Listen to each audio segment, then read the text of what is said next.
That right there was your official spoiler warning. If you have not seen Avengers Infinity War, get the fuck out. Okay, let's talk. I want to talk about that opening scene, the one where fucking Thanos murks all those Asgardians on the refugee ship. That scene set the tone for the movie. That lets you know exactly what kind of fucking movie that you're in for, who Thanos is, what exactly he's capable of, what the fuck he can do. And he had one Infinity Stone at the time. That's crazy. There was a small little fight scene in there between Hulk and Thanos, and I can't believe when Hulk was like up next to Thanos and the fact that Thanos was actually a little bit bigger than a Hulk.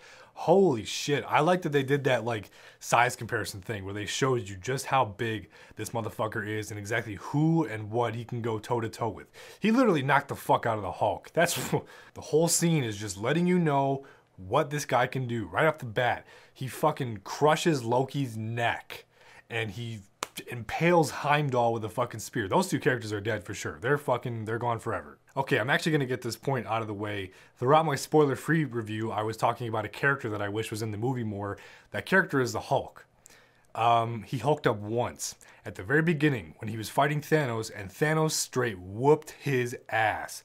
And that was it. And then after that, he couldn't get it up. And I actually have a theory about this, but I wish I'm wrong. I hope I'm wrong. And it's the fact that Hulk got his ass whooped so bad, and Hulk is intelligent now. Remember that. I think Hulk is actually scared of Thanos, and then he's like, "No, I don't want to fight that fucking guy again. He whooped my ass. Why would I do round 2 with a guy who literally knocked me the fuck out? I've never been knocked out before." But with that in mind, the very first trailer in this movie showed us Hulk running in Wakanda, and they never gave us that in the movie.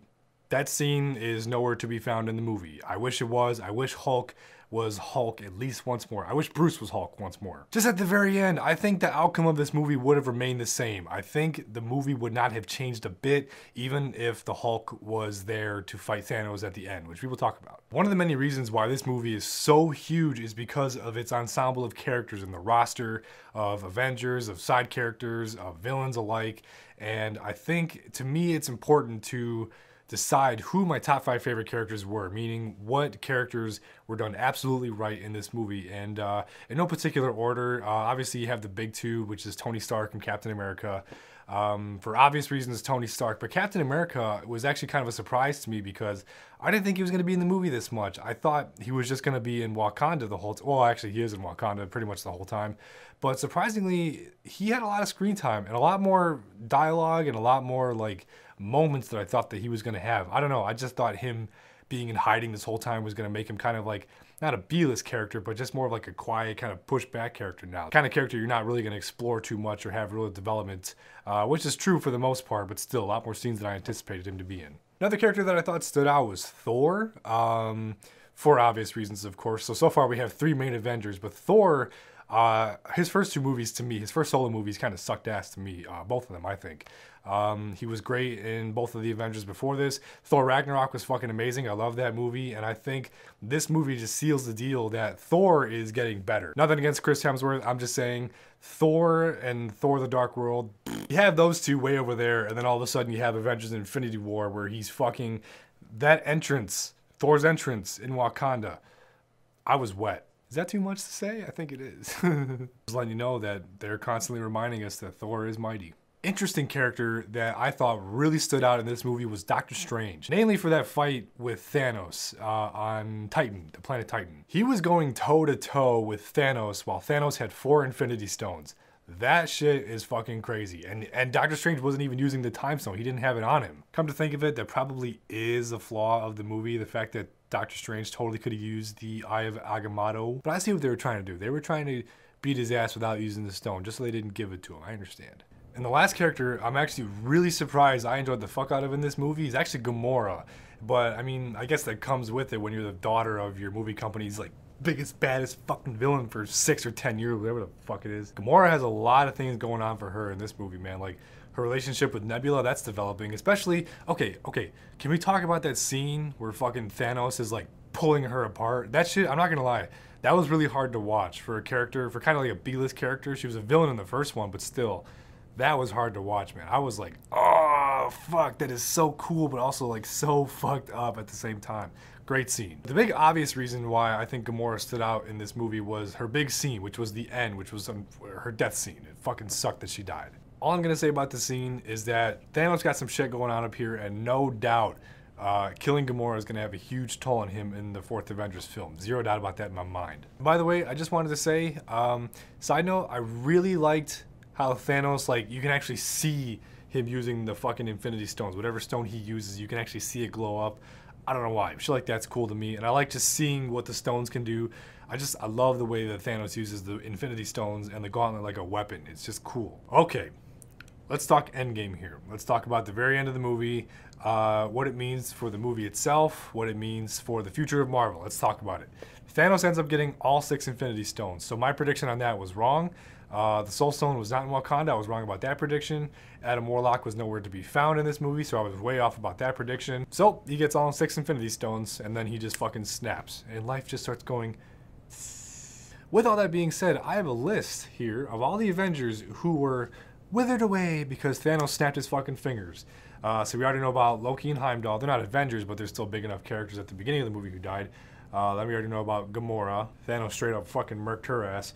But the people who died at the snap of a finger are Star-Lord, Drax, Mantis, Groot, Vision, Scarlet Witch, Falcon, Black Panther, Winter Soldier, Doctor Strange, and Spider-Man. When Spider-Man was literally saying, "I don't want to die," to Tony Stark in his arms, I'm not gonna lie to you, I almost fucking cried like a bitch. Just imagine that, you're a kid in high school. Nobody ever wants to think about death that fucking young, and then here Peter is, actually dying, and he knows it. That's gotta be fucking terrifying. Oh. So many Avengers dead, and that leaves us with Rocket, Nebula, Okoye, remember the bald chick? Hulk, Thor, War Machine, Black Widow, Iron Man, and of course Captain America. I actually lost a bet with one of my friends because I thought Cap was gonna die in this movie, because I don't know, I thought Chris Evans' contract was up or something. My point being, fuck you, Danny. All that having been said, let's talk predictions. That scene I mentioned with Gamora, her death scene, I don't think she's actually dead. I think Gamora knew exactly what she was doing when Thanos sacrificed her soul for the Soul Stone. A soul for a soul, as the movie put it. Gamora was scheming some shit. Gamora knows that killing his own daughter would fuck Thanos up, as it should. At the time of me watching Gamora's death, I didn't actually think about it until Doctor Strange started, you know. What he told Tony is basically telling me that somehow, some way, everything is actually going according to plan. That everything that's happening, all these people that are dying, is actually the way to defeat Thanos. That's the way I interpret it. Because obviously he wouldn't have been, what did he say? He said, this is the way that it had to be, or some shit like that. Nah, I don't think that's a statement of probability or outcome, or the fact that they were gonna so badly get their asses kicked by Thanos.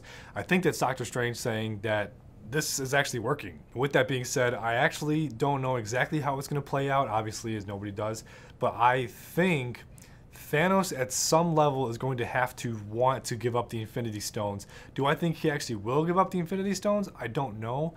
I think at the very least he'll give up the Soul Stone for his daughter Gamora. I don't know for sure. Obviously at this point I'm kind of just spitballing just like everybody else, but I mean, Guardians of the Galaxy Volume 3, yeah, she's definitely coming back for sure. No mid-credit scene this time, those fucking bastards. How are you gonna do that to us, Marvel? You just had half of your fucking A-game roster just, and you're not gonna give us a mid-credit scene. What the fuck is that bullshit? Come on. However, there is a post-credit scene, which is what Marvel's notorious for.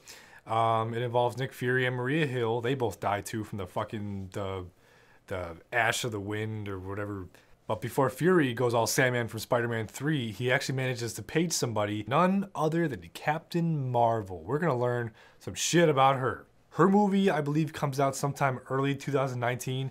I'm pretty sure, for the most part, it's definitely gonna come out before the fourth Avengers film, because she's gonna be a huge part of the fourth movie. And her being the most powerful character or some shit like that, according to Kevin Feige, apparently she's the most powerful character of Marvel to date.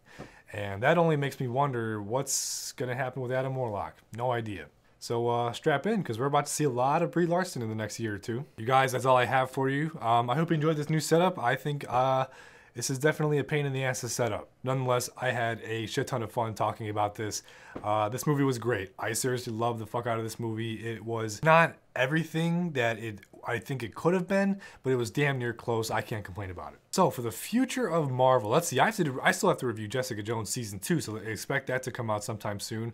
Next month in May, we got Deadpool 2 that's coming out. That's not Marvel, but still. We got Ant-Man and the Wasp, and after that, I think 2018 is over with Marvel, and then I think Captain Marvel's next, early 2019. That's all I got for you guys. As always, thanks for watching, and I'll see you next time.